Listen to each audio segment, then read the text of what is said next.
जश्न मनाओ, आप अपनी बेटी के हाथों फिर लुट गए हो। ये कोई माफी मांगने नहीं आए, बेटे की मशूकी को रिश्ते में बदलने आए हैं। शेर ड्रामे की आने वाली किस्त बेहद धमाकेदार होने वाली है। शेर फजर का रिश्ता मांगने उसके घर पहुंचता है, लेकिन फजर अपने बाप के डर से कमरे में छुपी कापती बैठी होती है। उसने शेर को गाड़ी से उतरते देखा था और उसे जिंदा देखकर सुजात साहब को अपनी आंखों पर यकीन नहीं आता। इसी दौरान शेर अपनी माँ से कहता है, मामा, जहाँ वो होती है वहाँ रंग बातें करते हैं, हवाओं में उसकी खुशबू तरती है। तहमीना बेगम बेटे की गहरी बातें सुनकर हैरान हो जाती है, मगर शेर कहता है, मोहब्बत भले दूसरी हो, लेकिन इश्क मेरा पहला ही है।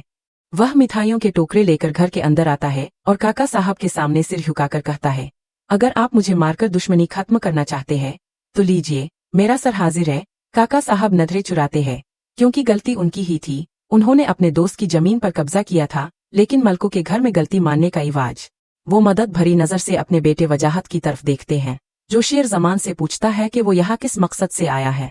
शेर साफ अल्फाज में जवाब देता है, मुझे फजर का हाथ दे दीजिए, मैं इससे शादी करना चाहता हूँ। ये सुनकर पूरा घर हैरान रह जाता है, हता कि शेर की बहनों को भी इसका अंदाजा नहीं था।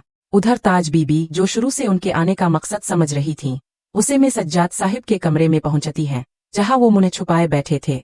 वो तंजिया लहजे में कहती हैं, जश्न मनाओ, तुम्हारी बेटी के हाथों फिर से लत गए हो। ये मुआफी मांगने नहीं आए, बल्कि अपने बेटे की आशिकी को रिश्ते में बदलने आए हैं। ये सुनकर सज्जाद साहिब का गुस्सा आसमान को छू जाता है। वो चीखते हुए फजर को पुकारते हैं और कमरे की तरफ बढ़ते हैं। फजर, जो पहले से डरी हुई थी, दरवाजे के पीछे छपी बैठी थी, मगर सज्जाद साहिब इसका बाजू पकड़कर घसीटते हुए नीचे ले आते हैं। फजर चीखती है, बाबा, लेकिन जवाब में वो गरजते हैं, मर गया तुम्हारा बाप, मेरा दिल कियामत तक तुम्हारी मैयत पर रोएगा। फजर की माँ बेटी को बचाने की कोशिश करती है, मगर सज्जाद साहिब उन्हें धक्का देकर पीछे हटा देते हैं और बेटी का हाथ पकड़े घर से बाहर निकल जाते हैं। शेर जमान और इसका खानदान, जो ये सब देख रहा होता है, फौरन पीछे दौड़ता है और शेर उन्हें रोकने की कोशिश करता है।